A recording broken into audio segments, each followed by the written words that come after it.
एक नर्स जो केरल से युद्धग्रस्त यमन में एक बेहतर जीवन की तलाश में गई थी, आज वहां की जेल में फांसी की सज़ा का इंतज़ार कर रही है। उसका परिवार दया की गुहार लगा रहा है। कार्यकर्ता उसे बचाने के लिए समय से होड़ कर रहे हैं, लेकिन घड़ी लगातार चल रही है। आज हम बात करेंगे निमिषा प्रिया की कहानी की, कैसे एक आम लड़की की ज़िंदगी ने ऐसा मोड़ लिया कि अब वह मौत की कतार में खड़ी है। ऐसा क्या हुआ जो उसे यहाँ तक ले आया, और क्या अब भी उसकी फांसी को टालने की कोई उम्मीद बची है? निमिषा प्रिया भी उन हजारों केरल की नर्सों में से एक थीं, जो विदेश जाकर अपने परिवार के लिए एक सुरक्षित और बेहतर भविष्य बनाना चाहती थीं।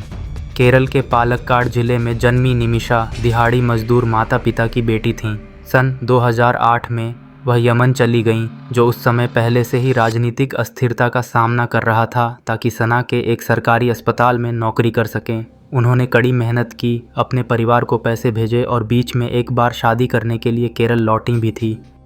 लेकिन सन 2014 में यमन की स्थिति अचानक बदल गई। हूती विद्रोहियों ने सना पर कब्जा कर लिया। 2015 तक भारत सरकार अपने नागरिकों से कह रही थी कि वे यमन छोड़ दें, क्योंकि युद्ध तेज़ी से बढ़ रहा था। निमिषा ने वहीं रुकने का फैसला किया। उन्हें लगा कि वो वहां रहकर अपने परिवार के लिए एक मजबूत भविष्य बना सकती है। उन्होंने अस्पताल की नौकरी छोड़कर एक निजी क्लिनिक शुरू किया, लेकिन यमन के कानूनों के अनुसार किसी विदेशी को क्लिनिक खोलने के लिए एक स्थानीय पार्टनर की आवश्यकता होती है, और वो पार्टनर बना तलाल अब्दुल महदी।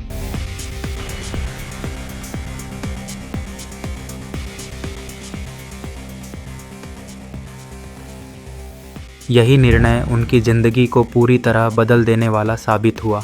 निमिषा के परिवार के अनुसार महदी ने जल्दी ही उन्हें प्रताड़ित करना शुरू कर दिया। उन पर शारीरिक हमला किया गया, क्लिनिक की कमाई हड़प ली गई, और जब निमिषा यमन छोड़ना चाहती थीं तो उसने उनका पासपोर्ट देने से भी मना कर दिया। जुलाई 2017 में जब निमिषा ने खुद को पूरी तरह फंसा हुआ पाया, तो उन्होंने अपने क्लिनिक के पास एक जेल वार्डन से मदद मांगी। महदी पहले भी कई अपराधों में जेल जा चुका था। कहा जाता है कि वार्डन ने उन्हें सुझाव दिया कि महदी को बेहोश करने के लिए कोई दवा दे दें और पासपोर्ट वापस ले लें, लेकिन दवा की ओवरडोज से महदी की मौत हो गई। कुछ हफ्तों बाद महदी का कटा फटा शव एक पानी की टंकी में मिला। सन 2020 में यमन की एक ट्रायल कोर्ट ने निमिषा को मौत की सज़ा सुनाई। यह फैसला 2023 में हूती नियंत्रण वाले सर्वोच्च न्यायिक परिषद द्वारा भी बरकरार रखा गया। अब उनके पास एकमात्र विकल्प बचा, जिसे ब्लड मनी कहा जाता है, जो शरिया कानून के अंतर्गत आता है और जिसके अनुसार पीड़ित का परिवार आरोपी को क्षमा कर सकता है यदि उन्हें मुआवजा दिया जाए। भारत में उनकी मां प्रेमा कुमारी ने हार नहीं मानी। वकीलों, सामाजिक कार्यकर्ताओं और नेताओं ने मिलकर एक संगठन बनाया, सेव निमिषा प्रिया इंटरनेशनल काउंसिल। उन्होंने चंदा इकट्ठा करना शुरू किया और भारत सरकार से विशेष अनुमति लेकर प्रेमा कुमारी को यमन भेजने में सफलता पाई, जबकि यमन पर भारत सरकार का यात्रा प्रतिबंध लागू था। केरल के मुख्यमंत्री ने भी सीधे भारत के प्रधानमंत्री से अपील की। विदेश मंत्रालय ने कहा कि वह हर संभव प्रयास कर रहा है, लेकिन भारत और यमन के हूती प्रशासन के बीच कोई औपचारिक राजनयिक संबंध न होने के कारण सभी कोशिशें बार बार अटक रही थीं। पीड़ित परिवार से संपर्क करने में देरी ने स्थिति और जटिल बना दी। सैमुअल जेरोम भास्करन, जो 1999 से यमन में हैं और काउंसिल के सदस्य भी हैं, उन्होंने दिसंबर में बताया कि बातचीत इसलिए रुक गई क्योंकि यमन में निमिषा के पक्ष में काम कर रहे वकील को पूर्व समझौता शुल्क की दूसरी किस्त समय पर नहीं दी गई।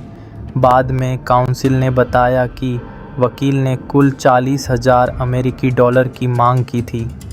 जुलाई 2024 में उन्होंने भारतीय दूतावास के माध्यम से 20,000 डॉलर ट्रांसफ़र किए। सुप्रीम कोर्ट के वकील और काउंसिल के सदस्य सुभाष चंद्रन के आर ने बताया कि दूसरी किस्त इसलिए रोकी गई थी क्योंकि उन्होंने वकील से पहले भुगतान का विवरण और बातचीत की जानकारी मांगी थी। यह रकम दिसंबर 2024 में अंततः भेज दी गई, लेकिन स्थिति अब भी जटिल बनी रही। यमन अब भी गृह युद्ध की चपेट में है। हूती प्रशासन से भारत के कोई औपचारिक संबंध नहीं है। पीड़ित के परिवार से बातचीत करना बेहद कठिन साबित हुआ। यहाँ तक कि पारदर्शिता को लेकर उठे सवालों के कारण भी धनराशि भेजने में देरी हुई। साल के अंत तक काउंसिल ने पुष्टि की कि पूरे कानूनी शुल्क का भुगतान कर दिया गया था, लेकिन क्या इससे कुछ बदला? आज की स्थिति यह है कि निमिषा प्रिया की फांसी, जो पहले 16 जुलाई को होनी थी, फिलहाल स्थगित कर दी गई है। बताया गया है कि मृतक के परिवार से बातचीत चल रही है, लेकिन उन वार्ताओं का कोई विस्तृत ब्यौरा अब तक सामने नहीं आया है। तो अब आगे क्या? उनकी जान बचने का एकमात्र तरीका है मृतक का परिवार उन्हें क्षमा करे। अब तक इसकी कोई पुष्टि नहीं हुई है कि उन्हें क्षमा किया गया है या फिर किसी अतिरिक्त ब्लड मनी की मांग की गई है या नहीं। निमिषा प्रिया की कहानी बेहद दुखद, जटिल और पीड़ा से भरी है। गरीबी, मजबूरी, शोषण और एक जानलेवा भूल की कहानी, जो अब शायद उनकी ज़िंदगी की कीमत बन गई है। ऐसी ही और सच्ची कहानियों के लिए हमारे चैनल को सब्सक्राइब करें। धन्यवाद।